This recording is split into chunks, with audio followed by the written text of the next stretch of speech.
Good afternoon, this is Nicholas from Gandora Gaming, and I don't know if we have two new archetypes revealed, or if this is all just one archetype. I thought it was two new archetypes revealed, but based on this note from the first card, it says, Corruption Gem of Rebellion / Snake Eye will be renamed to Tainted Treason Snake Eye. And one of the new archetypes is a Snake Eye archetype. So I don't know if this Diabellestarr, the Dark Witch archetype, is part of the other archetype. But I'm just going to consider them separate until told otherwise. We're going to read these cards and see how they go. So this is the new Diabellestarr Dark Witch archetype. The level 7 Dark Spellcaster effect monster. She is brand new. This is all coming out of Age of Overlords, which is cool. She's 2500 attack, 2000 defense. You can only special summon her with the first effect of this card once per turn. You can only use the second effect and the third effect of this card once per turn. You can special summon this card from your hand by sending one other card from your hand to the field to the graveyard. So, right there, that's a pretty insane effect. A free summon onto the field. The fact that all you have to do is send one other card from your hand or field to grave is pretty insane. Like, this is already a free level 7 extender for a lot of decks.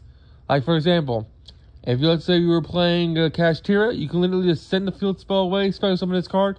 You have a free level 7 on field to make whatever rank 7 you want. That's pretty insane. Another thing is, in my deck, Punks, you can do the same thing. You can send a field spell to graveyard, special summon this, and then bam, you have a free level 7 to make a Baron. That's pretty insane too. Let's keep reading.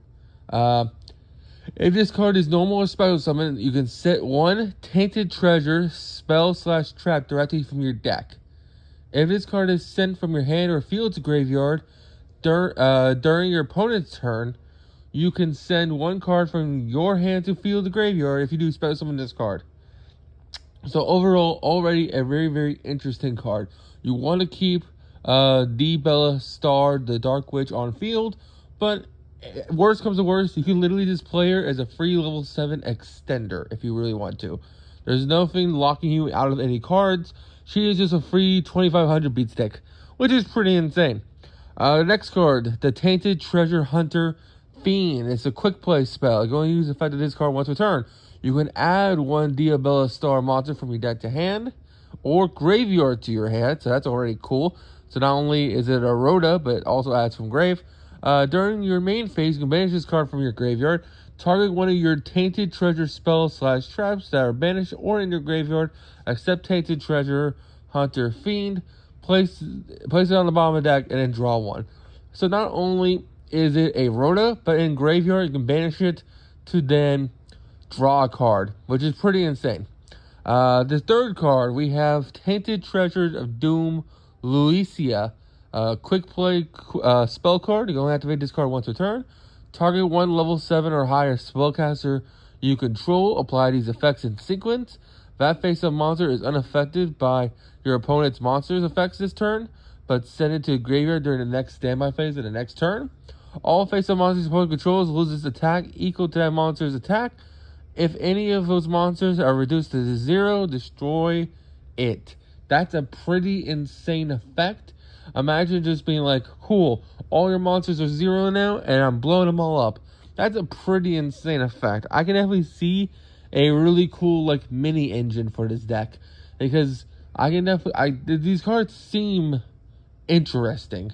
As the Rhoda searches any monster, I believe. Gnagmo Diabell's monster.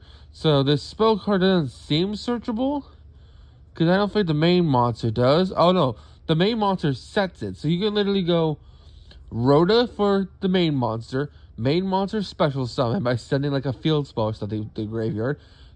Monster on summon, set a Tainted spell. You can set this quick play, and then bam, you have a free board wipe, which is pretty insane. That's a pretty insane effect. Yes, the level 7 will go away, but the level 7 can bring itself back anyway. So that's not that big of a deal. And then when it comes back, it'll reset another Tainted spell. That's an absolutely absurd effect. Really, really cool. And then finally, we have Tainted Treasure of Betrayal Shiva. You can only use the first and second of this card once per turn. You can only use it once per turn. Send one Diabellestarr monster from your hand or face field to the graveyard. Then target one face-up card on the field, negate its effects. When your opponent activates a card or effect in response to the activation of a Diabellestarr monster's effects or Tainted Treasures spell/trap effects, you can banish this card from graveyard and negate your opponent's effect. That's a pretty insane effect. You can only use one of the first and second effects of this card once per turn, and only once a turn.